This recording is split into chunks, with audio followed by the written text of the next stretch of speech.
up guys, welcome back to another video. It's something a bit different today. We're not doing a watch along, shock. I actually thought that it would be quite cool to do kind of like a review almost of the year. So today's video is going to be around looking at some of the clips. I've taken some of my personal favourites from the year. Some of them are going to be controversial, some of them are going to just be like just ones that I love. So I thought that we could watch them together again and then just talk through them and just kind of see where it goes. So with the controversial parts, obviously I would really love to know what you think as well, so let me know in the comments below. But also not only that, make sure you let me know what your favourite moments of the year have been as well. So without further ado, I'm going to stop talking and we're going to start watching some clips. So to begin with, I thought we would start with something that caused a lot of controversy in my chat when this happened. So this is where Max and Lando had that small battle in Mexico and then it kind of went a little bit pear-shaped. So let's play it. So obviously it starts off quite clean. You can see Lando's closing in, fine, whatever. Lando goes for the lunge, sends, I still don't know. And I really, this whole scenario was just so, yeah. I was discussing it in my chat and I was like, yeah, like, Max, you know, it's all Max's fault, whatever. But genuinely, I still think it kind of was, but also, do I think that maybe Max's penalty was quite harsh? Yes. Like, obviously, he needs to be, you know, he obviously needs to know that there's going to be consequences for his actions. But I do believe that the 10-second was definitely too harsh. And then to get struck with another 10-second penalty, after like reflecting on it, after the whole thing happened, I was very much like, yeah, no, that is a bit sus. But like, if we just play it again though, I going from where Lando sends on that corner, Lando obviously has to go, he cuts across the grass, Lando then pulls in front of Max, and obviously at this point, like I said in my actual watch on video, Max was just very desperate at this point and he was like, I can't, you know, lose any of these points. And then obviously pushes Lando off a little bit, they both go wide, they all get let through and it's just all drama. So I know we obviously briefly discussed this in stream, but if you weren't in stream when this was obviously happening, let me know your thoughts. Like, kind of what do you think? Are you in agreement with me? Do you think that Max should have got like 2 5-seconds rather than 2 10-seconds? Or do you think that the 10 seconds were deserved? Like, let me know, because, you know, I do, like I said, think that he did deserve a penalty, but I don't think it should have been 2 10-seconds. I think that was so harsh.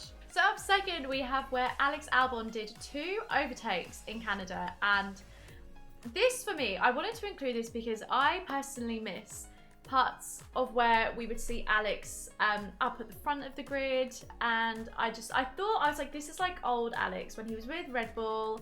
And I just really enjoyed it. And I really wanted to include it because I wanted to highlight it. I feel like this has kind of been forgotten about, or kind of as the season has gone on. So I just wanted to highlight it. Shout out Alex, this was so good. So let's just have a little replay of this.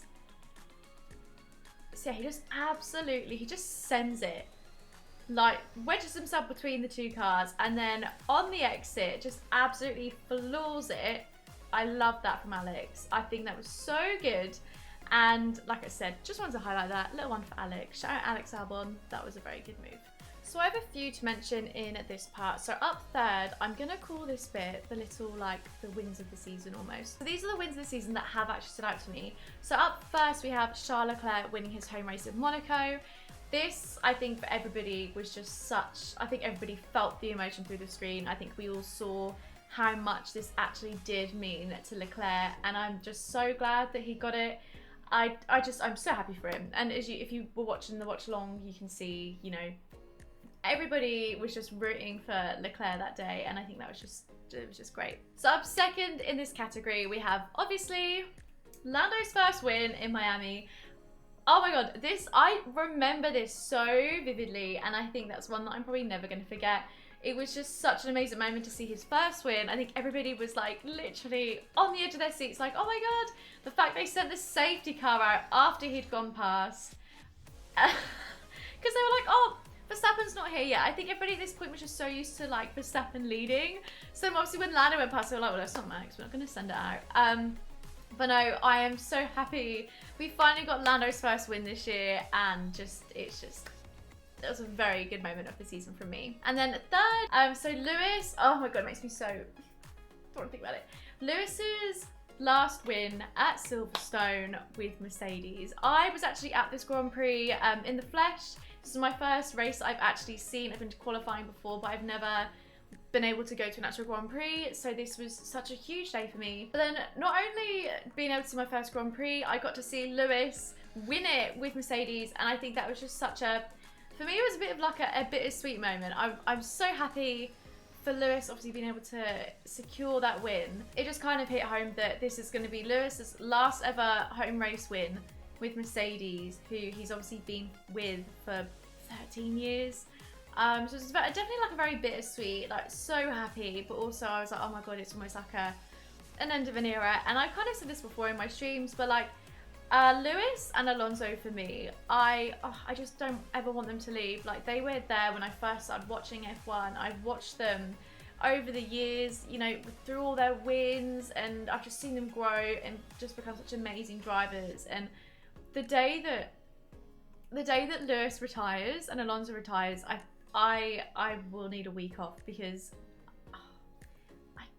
I just can't. I don't know if anyone else feels like that, but I don't want to see the day. I don't want to see them retire. I just think they're amazing drivers, and I think, I don't know, maybe it's just me. So next up, we have got the battles that Lando and Max have had over the season. That we have seen so many amazing moments from both of them. They're both amazing drivers, and so the two I wanted to highlight really were Lando and Max in Austria, and also Lando and Max in Kota as well. So we'll start off with Austria. I'm pretty sure we all remember Austria. I know I do anyway. I think this was such a fun race to watch. If you didn't watch it, essentially Lando and Max they were just playing cat and mouse pretty much most of the Grand Prix in Austria. And it was like, I was saying, it was getting to a point where even I was like, they're gonna crash. I was like, they're too catty right now. That like something is gonna happen. Like it's not gonna end in like sunshines and rainbows. So if we play this now, you can see Lando just sends, Max goes on the inside, and then they just touch. They both go wide, and then it's like, oh no, like, oopsie, you know. Lando then goes for the inside, touches the grass, backs off. Max still ahead at this point. And this is, what, with 7 laps to go? Lando locks up. He's going to box. But Max goes on the outside. Something's wrong there. We're like, oh no, what's happened to Max? Max now has a puncture. Like, it was all just started to unravel. Max then had to box. They're like kind of on the comms about like what's now going to happen. Lando's also now going slow, and we're like, okay, like what's happening here with Lando? Turns out, I think Lando also had a puncture. Max drives ahead, obviously trying to get to the pits there, and then the next thing we know, Lando has to retire. I remember watching this and being like, oh, like it's so unfair, you know, why like it's unfair that Max gets to continue and that Lando retires. I think especially because at this point it was like, oh my god, WDC, you know. But overall, even though we had Lando retire, it was still a really fun battle between them to watch, and I think they probably enjoyed it as well. So, moving on to Kota. So, for this one, I actually wasn't watching it live. No, sorry, I didn't do a watch along of this because I was actually in Germany. I was in Dortmund for Sim Expedition. So, I was watching it live with kind of all the other creators in the room.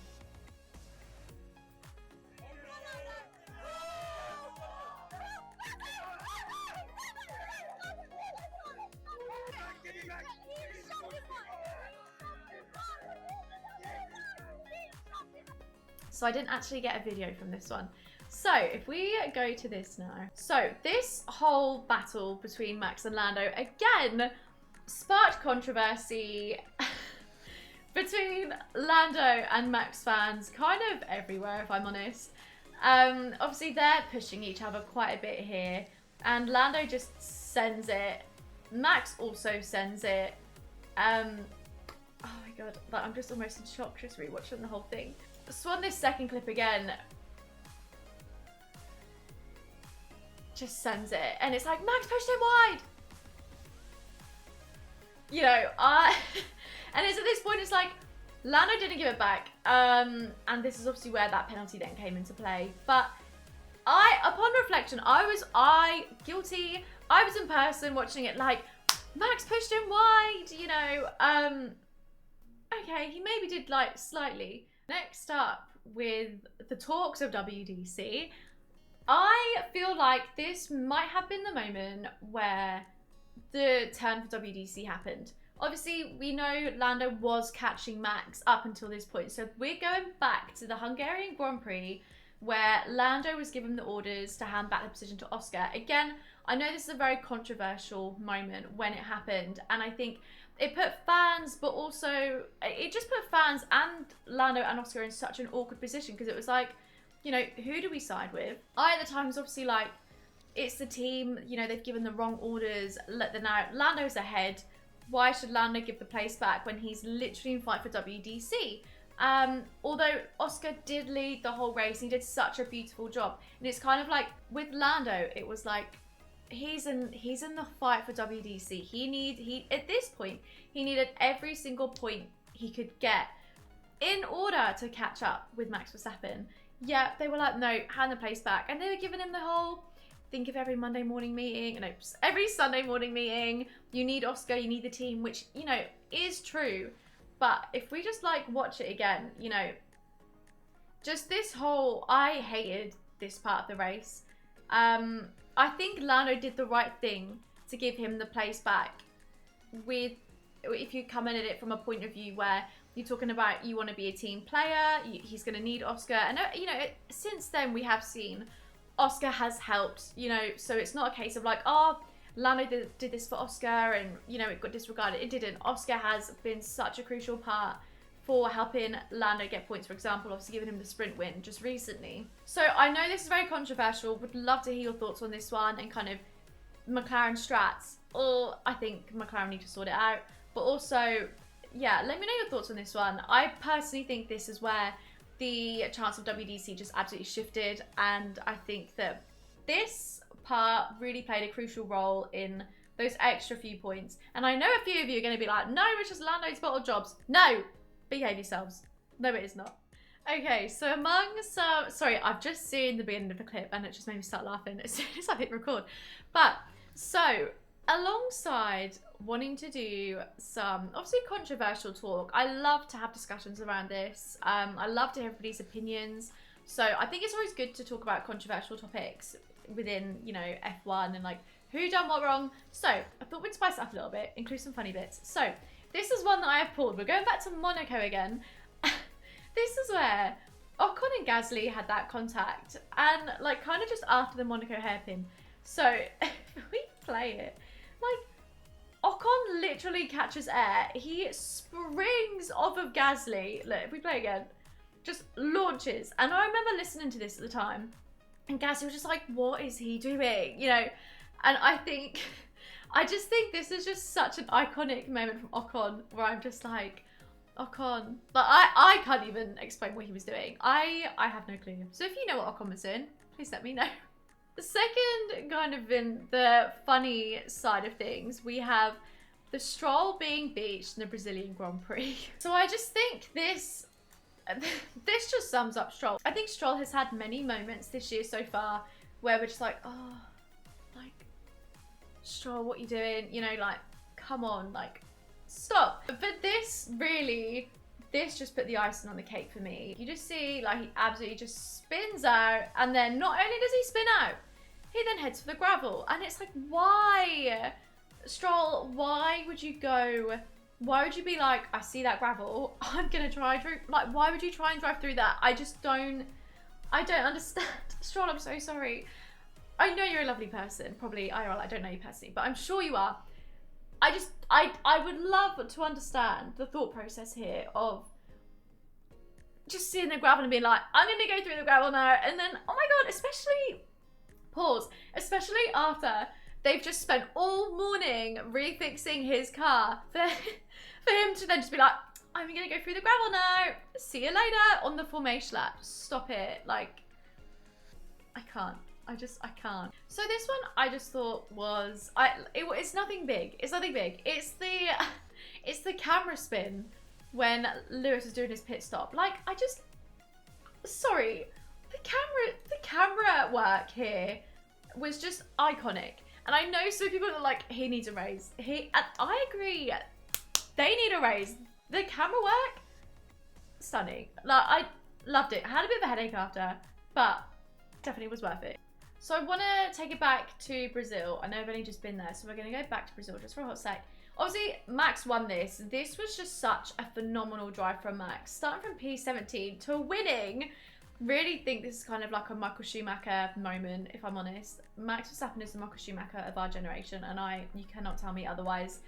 But the main part of this was to include the fact that we had Ocon and Gasly on the podium together. Like, I cannot remember the last time I saw them both on a podium together. And I think I read somewhere that it was like the first time that they've had two Alpines on the podium for like 11 years. So I think just seeing how happy everyone at Alpine was, but also just seeing them both on the podium, I just think they needed a special mention. Like, I loved it. It was so good to see, and they were both just so happy. And it was nice to see, you know, they've come a long way since the whole moment in Monaco and Ocon and, you know, just flying and, yeah, long time. So last up, I wanted to end on some controversy just because, why not? We're going to go back to Baku now, and we are going to look at the Perez and Sainz incident on literally lap 50 out of 51. I still can't believe this happened. I just blown away with like literally 2 laps to go, just bosh, into the wall. At the time, I was very much like, Perez, like, what are you doing? Like, you've left him like no room. Classic, I know. But that was from this angle, okay? Bear with me, so stay with me here. So then, they start showing the replay. And we're gonna go from where they turn 2. Okay, so they go off. Obviously, Sainz, I think the visibility just wasn't there. Perez is very close anyway, and their wheels just touch. And it's so crazy how that small piece of contact just ended both the races for them. And I think it was so sad after all the work they put in throughout the whole day for it to just be ended like that. Just, it does suck. But I think we came across the fact in the end that it was actually Sainz that was at fault for this. But again, controversial. Some say it was Sainz, some say it was Perez. So I don't think anyone's really came to a decision about it. So let me know what you think about that as well. So the 3 controversial clips that I would love to hear what you think about as well in the comments. So first up was the Lando and Max incident in Mexico. Really want to know everyone's thoughts on this. Do you think Max deserved the 20-second penalty? I think it was so harsh, but let me know what you think about that one. So the second one being Lando and Oscar in the Hungarian Grand Prix, where Lando then had to give up the win for Oscar. What do you think? Do you think that this moment was the WDC decider for Lando, or do you think that there has been other moments more recently along the way that may have been, you know, I personally think this was the tipping point for the WDC for Lando. I think we lost quite crucial points there. I think they did the right thing. I think McLaren need to sort it out with their orders. But also, I do think that Lando did the right thing here. It just sucks in regards to points. And then the last one for controversy is the Sainz and Perez moment in Baku. Again, I think most people concluded that it was kind of more Sainz than Perez after having that different angle of perspective from the bird's eye view. And then overall, just let me know what you think about my summary of the year. These are just my moments from the year that I'm like, I just wanted to highlight again. Like Alex, for example, in Canada, amazing double overtake. And I think they're just like little moments I wanted to include. It's kind of like my end of year summary that, you know, may have been forgotten, or things I wanted to talk about further, the controversial ones, for example. But also to highlight the wins of the year. I just think they're just obviously things to be celebrated, and they're like ones that stuck out to me the most. But then also, not only that, just like the funny moments like Ocon and Gasly, for example, in Monaco, hilarious. I can't believe he literally just went, he caught air. Like, who does that? So I hope you guys have enjoyed the video. I love filming stuff like this. So if there's any other things that you think, oh, I'd love to, you know, talk about that more, let me know what you think. I'll leave the socials in the description below if you want to follow me on anything else. Instagram, Twitch. I stream on Twitch like 5 days a week, so if that's your vibe, feel free to come and follow me over there. But thank you so much for watching, guys. I really appreciate you, and I will see you in the next video. Bye!